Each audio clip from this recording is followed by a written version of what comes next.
I always told myself that if I ever get the honor of doing a TED Talk, I would start it off like this. Pia Alonzo Wurzbach, 32, Philippines. Good evening, everyone. I'm Pia, and I'm most popularly known as Miss Universe from 2015. That year where Steve Harvey made the infamous mistake of announcing the wrong winner, Miss Colombia first. It's still a crazy memory, even after all these years. Winning Miss Universe opened many doors for me. I am currently a UNAIDS Goodwill Ambassador for Asia and the Pacific. I support local and international organizations helping people living with HIV. I'm an advocate for women's health, women's rights, mental health, and I'm also a WWF Philippines Ambassador. Aside from that, I'm also an actress. I endorse multiple brands. I host a series of shows, podcasts, and other events. It sounds like the dream life, doesn't it? Girl joins a beauty pageant, wins it, almost didn't, and moves on with her life doing amazing things. But seriously now, I tell you this, the struggle was so real. Behind that night, the crown, the gowns, the smiles, and all the success, it masked the troubles that was happening in here and in here. My father left when I was 9, so I started working and I became the breadwinner of my family at 11, balancing schoolwork and a single-parent family. When I was 17, my sister and I were solicited to a much older man, a powerful politician, old enough to be my grandfather. But thankfully, nothing happened to me and I got away from that situation unharmed. But that time of my life forced me to grow up very quickly. By my 20s, I was still a struggling actress. I couldn't get a break. And despite sounding glamorous when I say actress, you actually earn very little from modeling and acting, especially in the Philippines, and especially when you're young and starting out. We lived paycheck to paycheck, moving to smaller and smaller homes. And I remember once we moved to a tiny home next to a river, and whenever there would be a typhoon, the flood water would come sweeping in, chest deep, and we struggled to save our things being taken by the water. I wouldn't wish my childhood on anyone, but this chapter of my life taught me the value of money, the value of good work ethics, taught me how to be responsible, mature, and independent. Lessons that you don't learn in school at that age. My first serious relationship was an abusive one, and it was one of the hardest times of my life. I was psychologically manipulated, physically and mentally, psychologically, I was drained. He made me quit my job. I stopped seeing my friends. I stopped making my own money. I gave him everything I had. Financially, mentally, emotionally, I gave it all. The best thing I did was find the courage to break up with him and jump into my passion, pageants. I decided to join Binibining Pilipinas or Miss Philippines, but even that was far from easy. I wasn't welcome in the space because I'm only half Filipino and I have a foreign-sounding last name.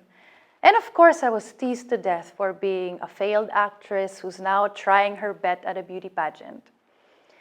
I lost the first time I tried, and I was devastated. So I joined again the next year, and I lost that too. I had no money. I was sleeping in friends' houses. I was borrowing money, and I even slept in my car with my dog when I had no home of my own. But I never stopped fighting for my dream. The third year I competed, people thought I was crazy for even trying again because nobody joins for 3 times. But third time's a charm indeed, and I was lucky. The stars finally aligned and I got it. I won the top prize and all of the hard work paid off, and I finally earned my ticket to represent the Philippines at Miss Universe. That chapter of my life taught me the value of perseverance, determination, being tenacious, unshakable, and tough. When I competed at Miss Universe, I felt the weight of the country on my shoulders. It was 42 years since the Philippines won again before I did. And pageants are the closest thing that we have to a national sport. Despite the dramatic night, winning was one of the most rewarding experiences I've ever had. My homecoming parade alone was 6 hours long along the major roads of Metro Manila with around 1.4 million people in attendance. If I ran for president that day, maybe I could have won. I felt like I was on top of the world. Now, I wish I could tell you that this part was the switch of my fate and fortune, where things turned for the better and it was all plain sailing from there. Maybe it was to many people who saw me and who saw my journey. From the outside, it looked like the perfect fairy tale ending to a lifelong struggle of family breaking apart, financial struggles, and dreams being pushed away. Yeah, maybe from afar it did look perfect, but the reality was far from it. What people saw after my reign was a Cinderella story and a happy ending, but I was struggling even more inside. What happens is, when you win Miss Universe, you're usually given a psychiatrist because you need that. When your life is suddenly changed overnight, you need help. Especially for me, with thousands of people sending me death threats. It was during those sessions that I was diagnosed with generalized anxiety disorder and major depression. All of the pain and the suffering I endured all my life caught up to me and manifested itself in an ugly, self-destructive way. You'd think that the crown and the title would be the bandage to all of that. You'd think that it would be enough to make sense of all the pain and the rejection, but it didn't. I never really faced or acknowledged that I was sad. Because when you're struggling to make ends meet, you don't think about yourself anymore. There's no time to think about how you feel. When your family is dependent on you, there's no time to think about you. And when the whole country is looking at you, there's no time to worry about your personal interests. There's no time to think about your mental health. All these years, I've been putting my personal feelings aside, away even, to make room for others, for my family, for my country, for my dreams. I realized that I'm what you call a person with high-functioning anxiety. Because while from the outside, I was still fulfilling my duties as Miss Universe and working nonstop and traveling to different countries, working with different organizations, I wasn't missing a beat at all. And nobody saw it. I was always on time. I never missed a day of work, actually. And I just kept going. But as soon as the doors of my room closed, I was a different person. The thoughts, the doubt, the worry in my head were louder than the cheers. I had unhealthy coping habits, plural, and I'll say it straight up. I became anorexic and I was self-harming. I was pulling my hair, a condition called trichotillomania. And in the four corners of my room, I also abused alcohol. I was deteriorating. I would just sit there, dwelling in my pain, crying. I felt so alone. It was nothing like the life people thought I had.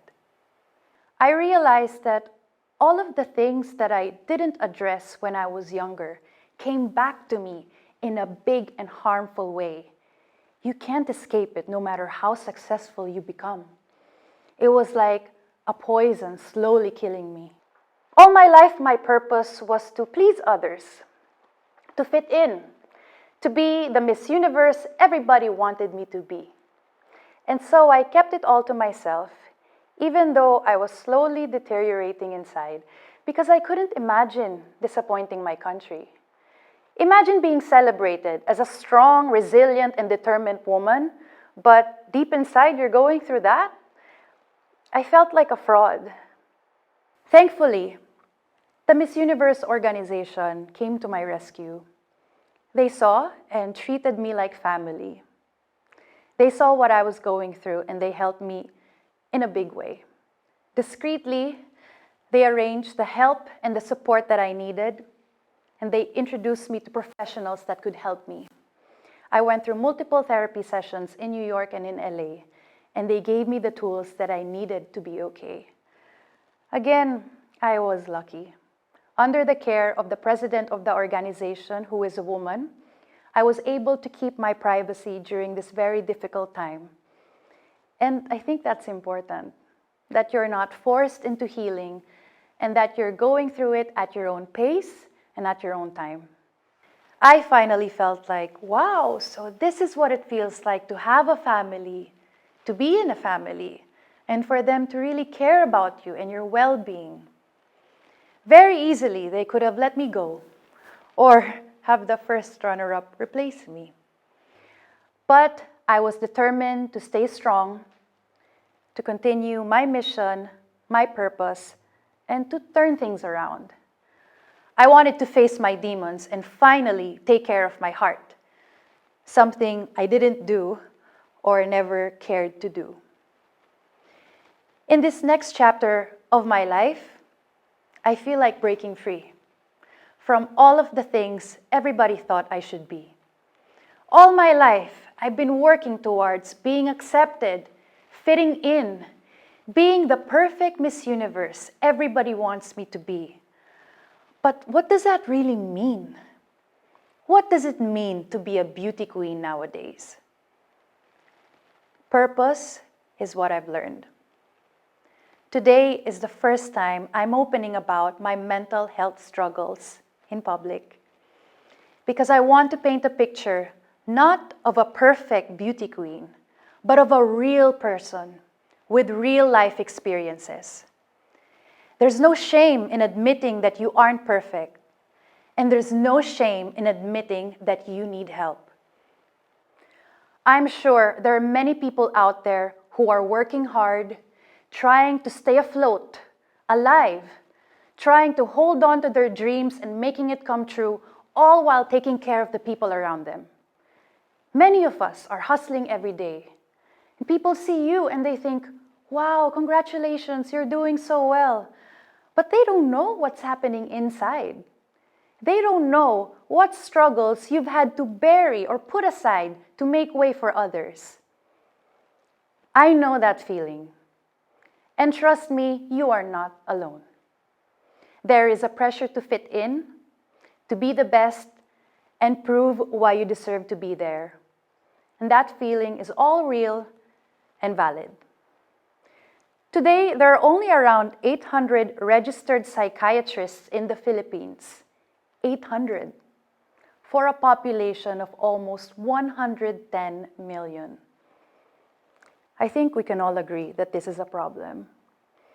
I was lucky that I had a family that took me in and let me go through my healing process without the unnecessary drama and publicity. But not everyone is as lucky and as privileged as me. And this is where I step in and use my voice and use this platform to shed light on this and to normalize these conversations. We need to erase the stigma that somebody who is going through a mental health issue is seen as crazy or overacting, and that high-functioning individuals like me, who look like they got their life figured out, who look like they're okay on the outside, could also be going through something inside that they're too afraid to share because they don't want to let you down or they don't want to disappoint. Whoever you are and whatever you've been through, you are not alone. Talking about your struggles is okay. I'm proud and happy that I can finally talk to you about mine.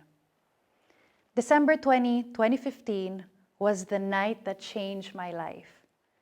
My final question at Miss Universe was, why should you be the next Miss Universe? To which I answered, to be a Miss Universe is both an honor and a responsibility. If I become Miss Universe, I will use my voice to influence the youth, and I would raise awareness to certain causes like HIV awareness that is timely and relevant to my country, which is the Philippines. I want to show the world, the universe rather, that I am confidently beautiful with a heart. Tonight, December 2, 2021, almost 6 years after that night, I want to reflect on this question. How do you show the world, or the universe rather, that you are confidently beautiful with a heart? My answer is, in this next chapter of your life, choose you this time. That regardless of the struggles, regardless of your imperfections and missteps, it's what's in here that matters. I want to remind you to stay true to yourself and to your purpose, and I hope you do it with all your heart. Thank you.